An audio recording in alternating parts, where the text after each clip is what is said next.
वाराणसी में एक व्यक्ति ने अपने पूरे परिवार को खत्म कर दिया। पत्नी, 2 बेटे और एक बेटी की घर में ही गोली मारकर हत्या कर दी।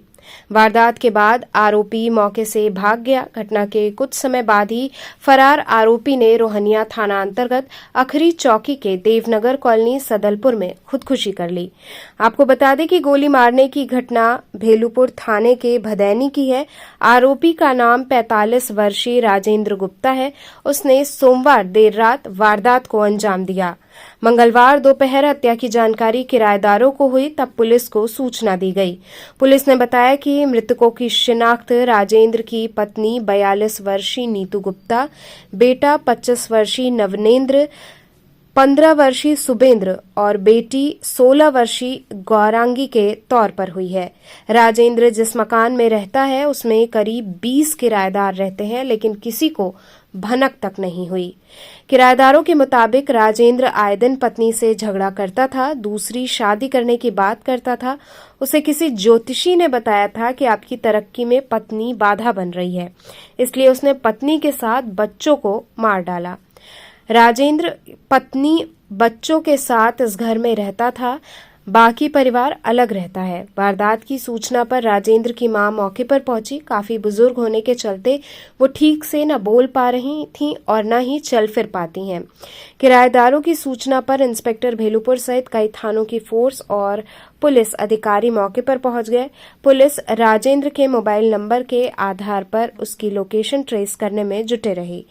मौके पर डीसीपी काशी जोन गौरव वंशवाल सहित फॉरेंसिक एक्सपर्ट पहुंचे। राजेंद्र गुप्ता का परिवार शुरू से ही व्यवसाय से जुड़ा रहा है। इसके पिता रिक्शा गैराज का काम करते थे। पिता और गार्ड के अलावा उसने भाई की भी हत्या की थी। भाई के मर्डर केस में कई साल जेल में रहा, इसके बाद पैरोल पर बाहर है। पड़ोसियों ने बताया कि राजेंद्र इससे पहले अपने पिता की हत्या कर चुका है, हालांकि कब की थी ये जानकारी नहीं दे पाए। वहीं पत्नी और बच्चों को गोली मारने के बाद राजेंद्र गुप्ता ने आत्महत्या कर ली।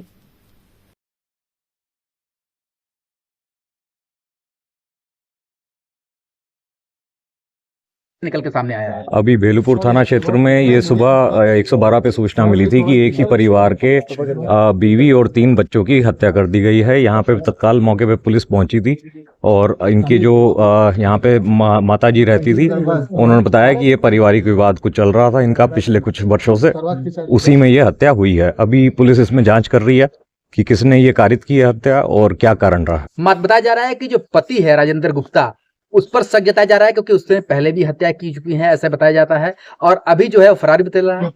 राजेंद्र गुप्ता के ऊपर पूर्व में भी मुकदमा चला है हत्या का 1997 में। उसके बाद इसके पर 2 और मुकदमे रहे हैं और अभी ये फरार हैं। अभी इनकी तलाश जारी की जा रही है। जो अभी तक आप लोगों ने जांच की है उसके अनुसार इस हत्या का प्रथम दृष्टया कारण क्या पाया है?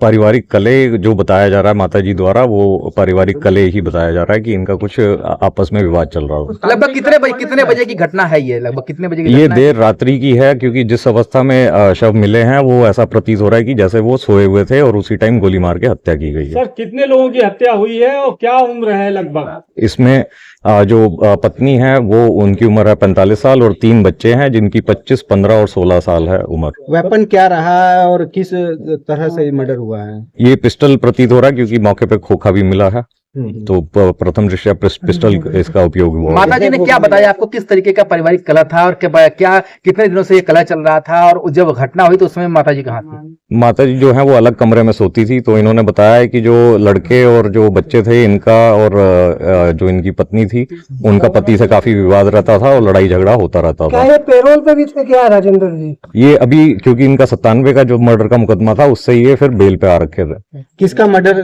का था मुकदमा? क्या अपने ही किसी परिवार या अभी उसकी सूचना, अभी जांच की जा रही है उसकी, क्या क्या डिटेल थे वो भी निकाले जा रहे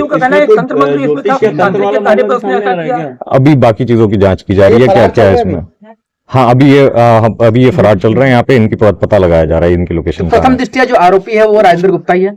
अभी प्रथम दृष्टया यही प्रतीत हो रहा है कि राजेंद्र गुप्ता ने ही इनकी हत्या की है। कुछ सर जांच की वजह कलह की क्या वजह अभी तक? अभी माताजी से और पूछताछ की जा रही है क्योंकि वो वृद्ध हैं तो पूरे तरीके से बता नहीं पा रही हैं क्लियर। फाइनेंशियली बहुत स्ट्रांग लग रहे हैं ये लोग और प्रॉपर्टी भी बहुत सारी है, तो क्या ऐसे में ये जो आर्थिक एंगल है वो तो इन सभी एंगल्स पे जांच की जाएगी कि ये प्रॉपर्टी का विवाद था या कोई और विवाद जो चल रहा था परिवार में।